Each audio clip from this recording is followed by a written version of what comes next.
good afternoon, good evening. Andito na naman po ang maglola. Wow! Bati ka naman, apo ko. Hello! Anong bati ba? Happy birthday! Maligayang Pasko! Hello po sa mga viewers. Ngayon guys, tapos na po kaming mag-dinner. At eto, kumakain na lang po kami ng Graham! dessert namin. Ano ba itong buhok ko palagi? Pakita mo. Ayan. Yung pinaghirapan mo. Ayan. Papakita ko daw po itong aming dessert na, anong pangalan nito? Graham. Mango Graham. Mango Graham. Graham. Ito po, gusto niya ipakita ko sa inyo. Pinaghirapan ko daw po ito. Nagaganyan ka ba sa buhay? Ha? Nagaganyan ka ba sa buhay? Hindi pa. Bakit? Gagawa ako. Ayaw mo patikimin yung mga bata. Ang ganyan dun. Yan mo, pag uwi ko, magluluto ako niyan para doon sa mga apo kong Bisaya doon. Ayan, kain po tayo! Ikaw, kain ka.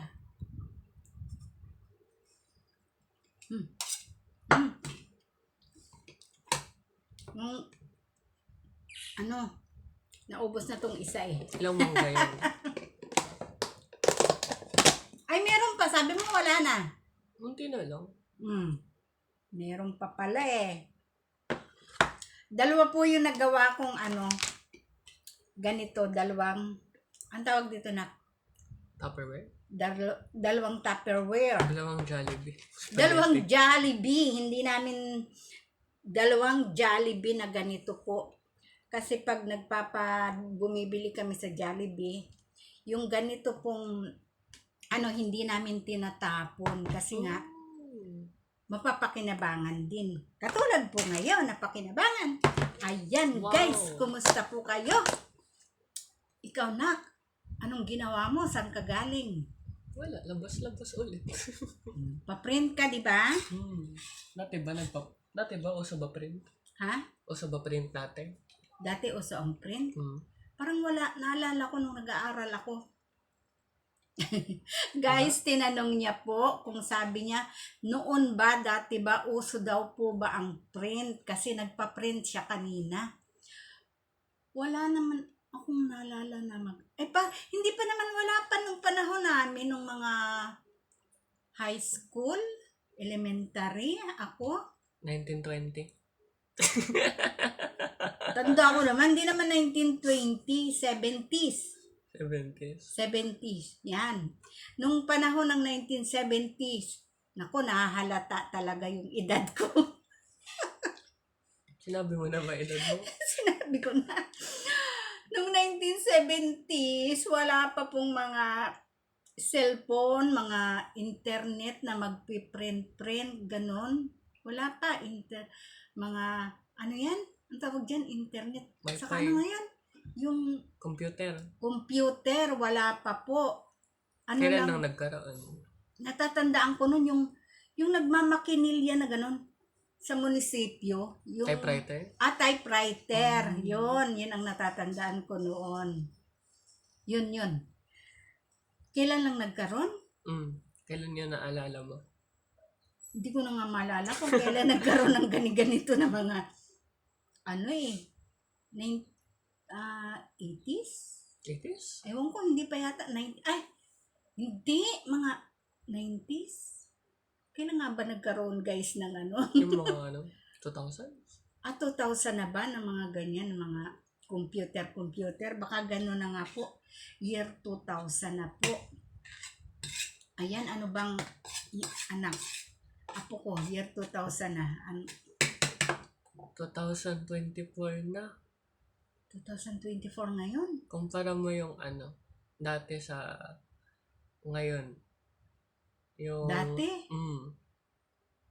Anong dati? Yung, kunwari, mga 1984. Ganon. Buhay ka na nun, di ba? 84? Siyempre, matanda na. 84 si ate mo nga. Ay, sa ate Lil. 84 siya. 82. O basta, kumpara mo yung mga panahon na yun. 1970s. Saka panahon ngayon. I-compare ko daw po yung noong kapanahunan ko, hindi noong nung kabataan ko pa, at saka kabataan nila ngayon. Saka noon pa. Gusto mo bang malaman yung noon pa, nung batang-bata pa talaga ako na 6 years old? May naalala na po ako nung 6 years old. Noon kasi nga lumaki ako sa bukid, sa probinsya, sa bundok. Wala kaming lumaki ako na walang kuryente. Yes.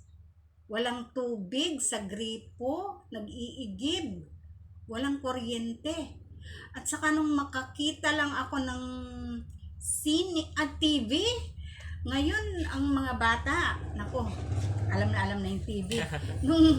Nung nakakita ako ng TV, mga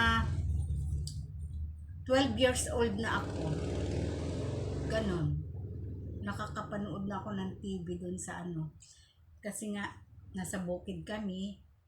Pag pumupunta ako ng city, yung may pinupuntahan kami, yun, nakapanood ako ng TV. Tapos yung sine, 6 years old ako. First time kong nakakita ng sinihan. Tapos yung show noon, ano yung show? FPJ? FPJ pa ang uso noon. Nako, yung pala, di ba pag nagbabarilan, sa'yo nakaharap, ganun. Naku po, ang takot ko noon. Tumago talaga ako sa ilalim. Yun ang hindi ko talaga malimutan simula nung bata pa ako hanggang ngayon na sobrang natakot ako noon kasi yung baril, ingay ng tricycle. Yung baril iniharap sa akin. Akala ko babarilin na ako. Yun po. Tapos nung high school na ako, nakakita na ako ng mga TV, nakakapanood na ako. Yung ganun. Tapos hindi ka pinagtitignan ng mga nanonood din sa sine na parang ano ba naman to si bata pa ako noon, 6 years old. Buti tanda mo pa yan. Siyempre siguro na-trauma ang bata kaya natatandaan. Yun lang. Tapos, iba na ngayon, mas, anak? Iba na ngayon. Bakit? Kasi noon nga, pero parang mas okay ngayon dahil noon sa pakiramdam ko is mahirap po ang pamumuhay. Noon, i-compare ngayon. Anak, hindi ka na ba Ano na ba yung buhay ngayon? Ha? Ano ba meron sa... Kala ko kwentuhan tayo. Oo, kwentuhan nga eh.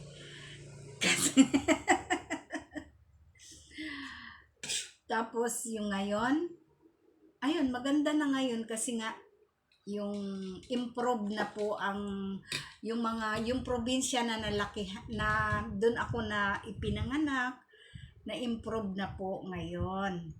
May electricity na, ganun. At saka may mga computer na. Parang napapabilis ngayon ang mga trabaho dahil sa makabagong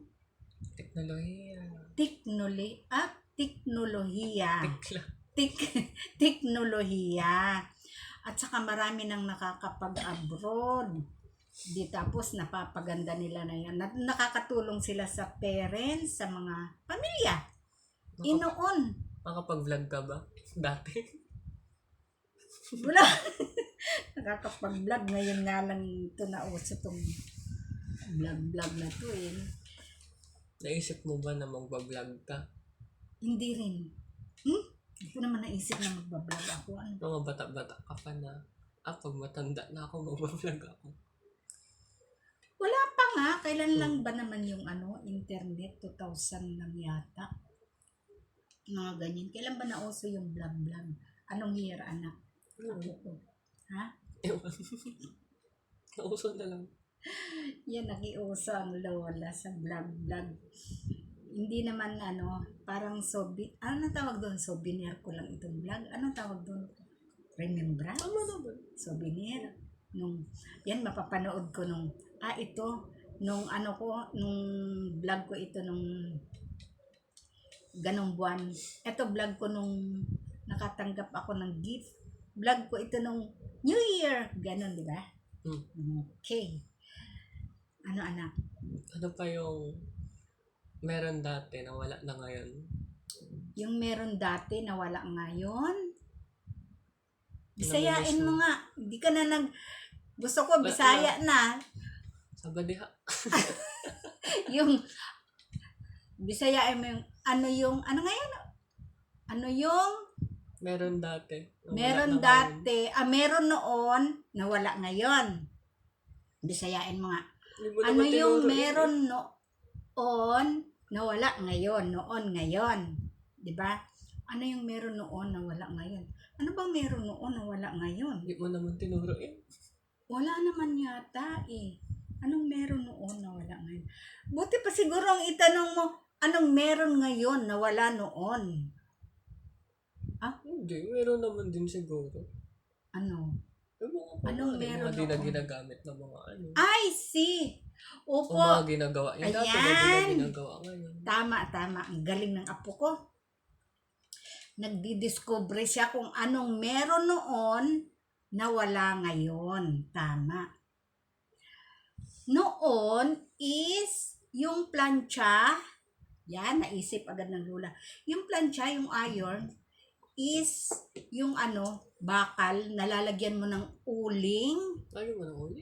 Oo, hindi ka pa nakakakita nun. Picture ka nun. Picture. Lagay mo sa video. Ayun, hinahanapan po ako ng picture na yung plancha, yung iron ba anak, ang English doon? Yung iron, nalalagyan mo ng uling, ipaplantsa sa damit. Yun, noon pa yon. Ngayon po parang wala na eh. Parang wala nang ganon. Wala nang gumagamit ng ganon. Yun ang isa. Nasagot ko yung tanong mo. Kala ko wala akong maisagot. Yung isa na meron noon na wala ngayon. Tama. Pero meron pa rin naman siguro. Yung talagang dun sa Parang wala naman na gumagamit. ngayon parang wala na nga eh. Lalo na sa Maynila. O saka sa mga maliliit na city rin, sa probinsya, parang wala nang gumagamit ng ganun Sa na mga mall.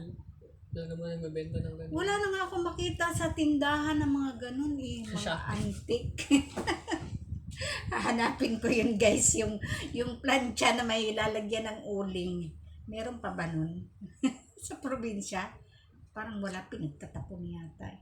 Ano pa nak? Wala na akong alam. Ano pa? 16 na taon ka, tapos di mo matanda. Ay, wala na akong alam Lutoan. na. Lutoan? Ganun pa rin. Ay, marami pa rin naman nagluluto eh. Anong meron noon na wala ngayon? Isa lang po yung nalaman ko. Isa lang po. At Tanangin mo sila. Kung may alam mo sila. I-comment nila. magbisaya ka daw eh. Tanungin ko daw po kayo kung anong meron noon na wala ngayon. Tapos mag-comment daw po kayo. Sabi ng apo ko.